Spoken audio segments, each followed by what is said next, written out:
and slay them. We would also appreciate if, in your search for the pucks, you come across any ladybugs infected with leaf bleed. You deal with them as well. What's leaf bleed? Do they bleed leaves? Ladybugs may be classified as vilekin, but they're anything but vile. In fact, they feed on the very vermin who infest our crops here at the Red Rooster instead, making them more than welcome in our fields. That is, the ones who aren't carrying the terrible leaf bleed blight. Rumour states several infected ladybugs hitched a ride on a merchant vessel carrying fruit from Gardenia. Now, not only are they spreading the sickness to the crops, but to the healthy Lenore-skinned ladybugs as well. The stead is looking for ventures to seek them out, the carriers of the blight, and eliminate them. Exterminate them. And trying not to harm any of the unaffected ladybugs in the process. Just remember there for a moment, I actually have a tattoo. Yes. Every so often I forget because it's on my back, so I'm not constantly looking at it. But yeah, I got a tattoo of my dog's paw prints, Jessie's paw prints. She passed a while back, so got the tattoos. I didn't get to take the best of ink prints of her paws. It was a bit awkward getting the ink prints after she passed. By the time I went to do it, rigor mortis had set in. Or I was starting to anyway. So it was a little awkward. I might have had an easier time if I stood her up rather than her being on her side doing it, but it mightn't have been the best of ideas. You know, when you pass, the things start going. I swear, as we're bringing her into the vets afterwards to be cremated, they have services, but basically they know people. You bring it to them, they give it on to the people who facilitate it, and then they give you back the urn or the box.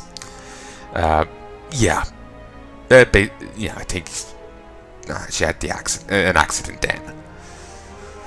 So yeah, but yeah, basic point of getting at is the artist had to fix it up a little, otherwise we'll be missing parts of her paw prints. But still, I've her paw prints tattooed on my back. It hurt like a bitch. I could just feel the needle vibrating so goddamn much, and I'm quite a sensitive sod, so yeah, it hurt like a fucker. Yeah, not a fan.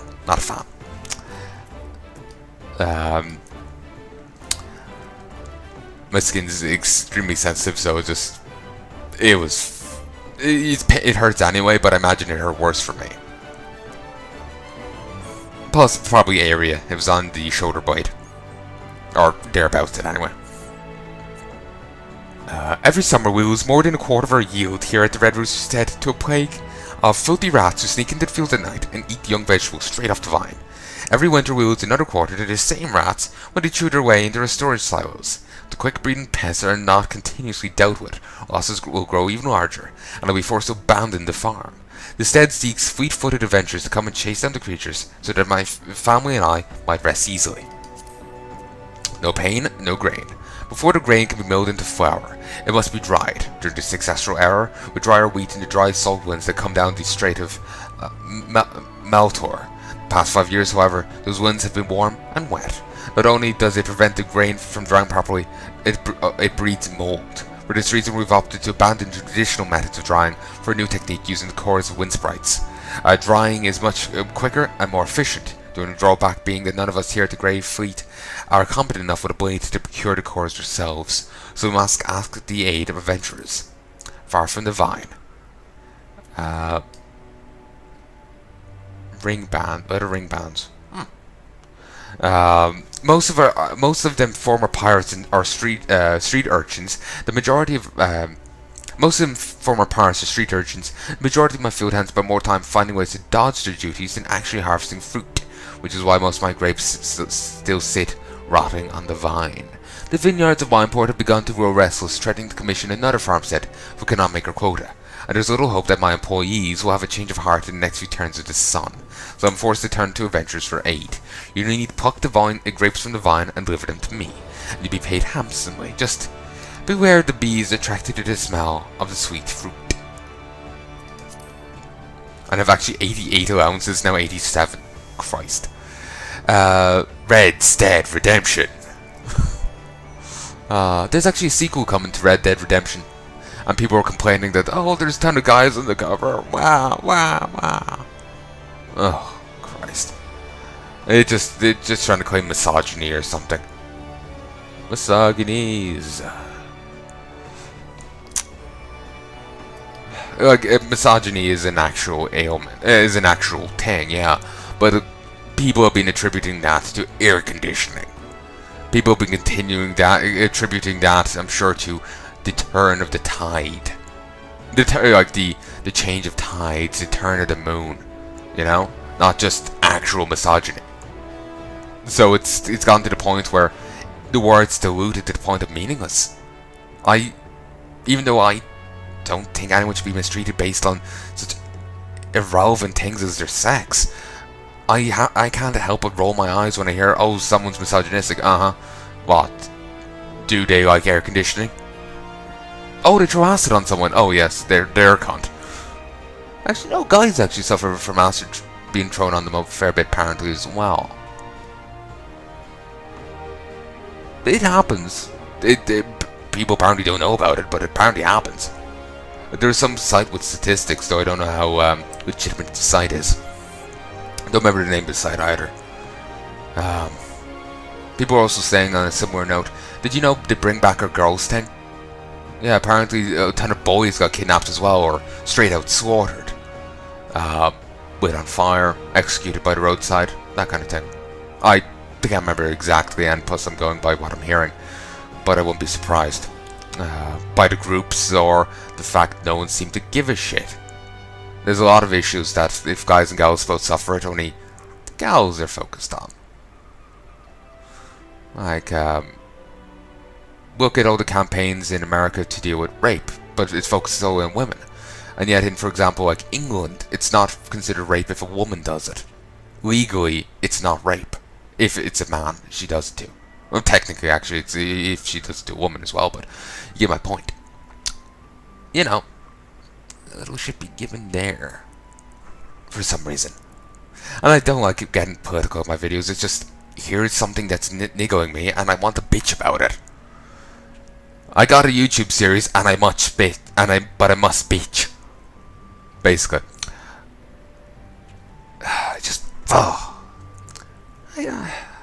It irritates me. Like, I think people should be treated right, and so when I see people being treated wrongly, especially when it's in the name of justice, or people not caring in the name of justice, it gets to me. Basically. It's because a lot of people go beyond not caring and striving to impede things. Like, I remember apparently some protests, some conference going on, and people were pulling the smoke alarms because, well, they might actually be talking about these issues. And one of the people who cares so much was singing, was allegedly singing, Cry Me a River at the thought of male suicide. I really should confirm it myself, but you know, when I start thinking about it, I go off and rant something like this, and so it's better I don't think about it, really. But ranting aside, let's move on and do this, eh? I'm sorry for the tangents, you'll be getting an extra episode with this, if I remember enough to mark this as a tangent episode. It's just, I'm remembering this shit, and it's, makes me wish I couldn't. 40 summers at the Red Rooster's Stead, and not once did he see Mandragora. Until the calamity, that is. Until the Fire Nation attacked. In a matter of months, the countryside was crawling with the Seedkin. Fucking otherkin. At first we taught them to be harmless. We never saw them feed on other plants. Never bothered us, no matter how close we got. It is until we began seeing smaller yields in the fields where the Mandragoras roamed. After watching them for a full season, we found that the podlings were using tiny roots on their feet to tap the soil of its nutrients. We tried to remove the Mandragoras ourselves, learned that they were not as peaceful as we once thought. Now we seek the aid of adventurers skilled in these sorts of matters to dispose of these nuisances. For every crop spoiling rat or mole slain, there are 3 more to take its place. This is why the Red Rooster's Stead is in constant need of constant need of aid to combat the pest problem. All of those interested are asked to report to the said as soon as possible. Shock therapy. A pair of troublemaking imps have disguised themselves as sprites, lightning sprites, and taken to literally shocking innocent travellers along the Neville West Road. The Ul'dah can seek volunteers to locate the imps and slay them. This can be accomplished by first collecting the pollen clusters of the local roselings, then sprinkling the irritant on the suspicious-looking sprites. North and South Tide Gates serve to protect the central and eastern parts of Winoska from the Sanigan and their mindless servants, the Serpent Reavers, so it is imperative that the outposts are well supplied.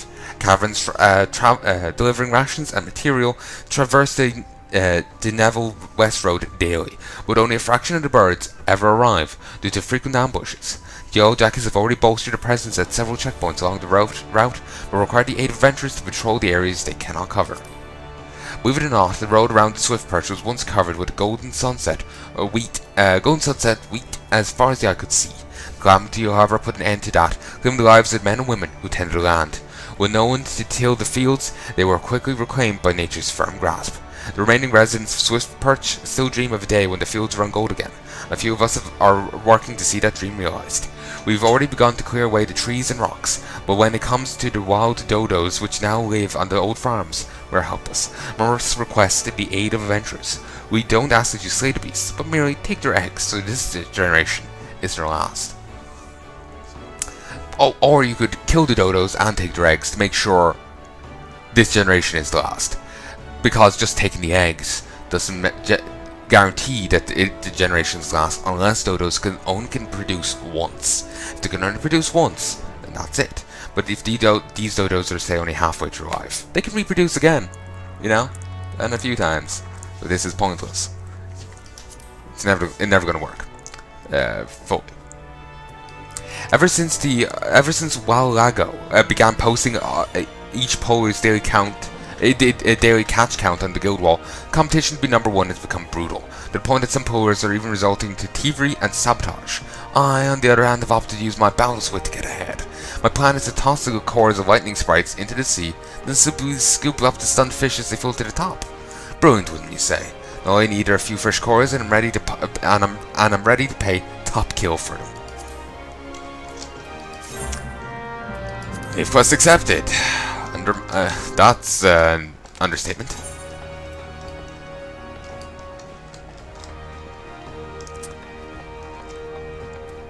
So anyway,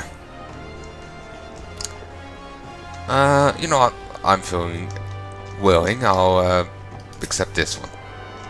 Oh, tune to this one.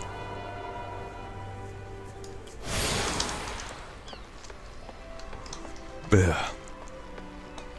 I've been talking for quite a few hours now. Pretty much non-stop, so my jaw is tiring. Doesn't mean I'll stop talking though. Gee, no. The Barney Stone and comes and kisses my arse to give other people the blessing on the barn. To give other people the gift of the gab. Yep. For those who don't get what I just said, there's a local superstition. Well, there's an Irish superstition about this special stone. It's on some castle wall somewhere. You actually have to stick. It's hanging over. It's like part of some overhang. So you actually have to stick your head over the wall. You actually have to lie down and stick your head out over the wall and kiss a very, very dirty rock. And I think you get gifted a gab or some such nonsense. Basically, you get to talk a lot from it. That kind of thing. And so, yeah, I'm just playing on that. Also, Dullahans? I think they were an Irish thing. Or maybe I'm thinking of banshees. An Irish mythological creature. I think Dullahans are Irish. I know banshees are.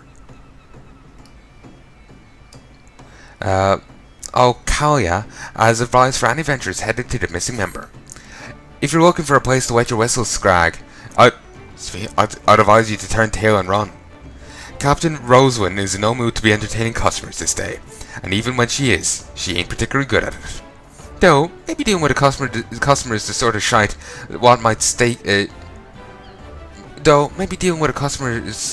the sort of shite what might shake her from our doldrums. But if you mean to venture inside a missing member, just remember to pay your proper respects to the captain. At least you ain't afraid of going missing. Kneeling before her will be a good start. Really? How does she have any business if people have to beg and grovel so that she doesn't kill them?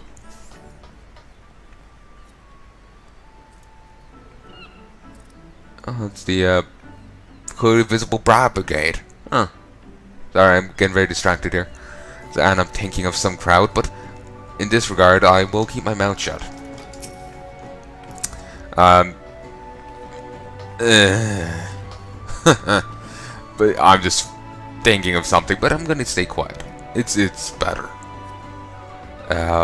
Greetings and welcome to the missing member. No, really, all people are welcome to dine here. There's absolutely no danger of dismemberment.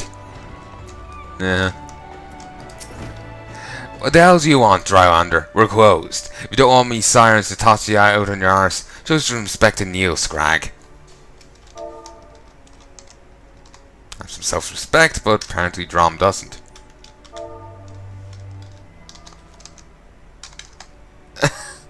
Okay, I like that emote.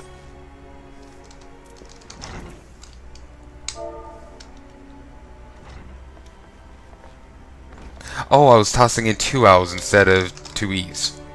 There we go. I look like I'm about to get knighted. There, you happy now? You cunt.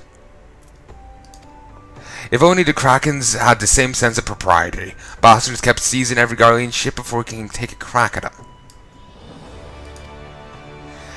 'Tis a sorry state of affairs when your crew's reduced to preying on the leavings of that mangy bunch of man-boys. My younger self will be right disappointed to see how far we've fallen.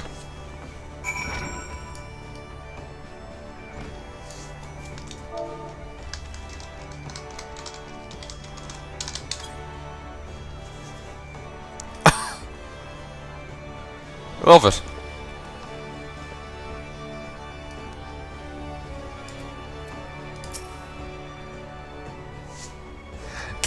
Can't you see I'm all my self-pity, Scrag? Can't possibly understand how disappointed I am in myself. I didn't do it actually aimed at her. Also, Scrag. Can we just throw her off? No one will miss her.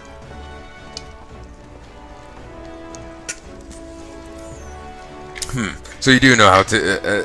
So you do know something of me pain. You just flopped on the floor, just like I want to. Except it. Except everyone will see up me skirt. Can't have that. Then again, I think they're shorty shorts, but whatever.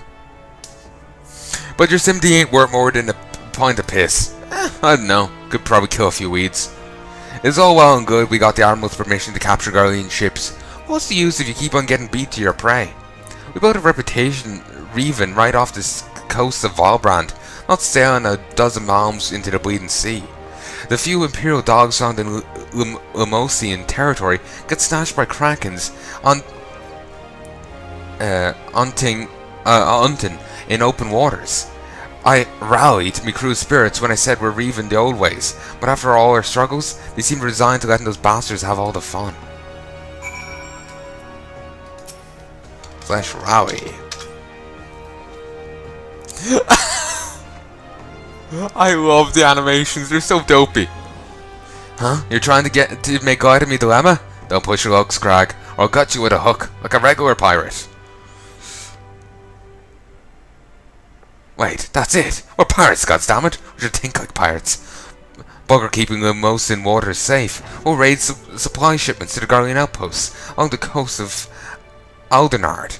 Aha, it's so bleeding simple, I don't know why I didn't think of this before. Thank you for your unintended inspiration, Scrag. To think I almost had you fed to the sharks. Somehow I have a feeling, you know, people would have issue with that. I'm a fucking diplomat. And a scion. Pirate or no, somehow I don't think she would want to be pissing off, you know, whatever the fuck you call the scions, you know, the stonemasons, and, you know, the leader of the country giving the permission to maraud.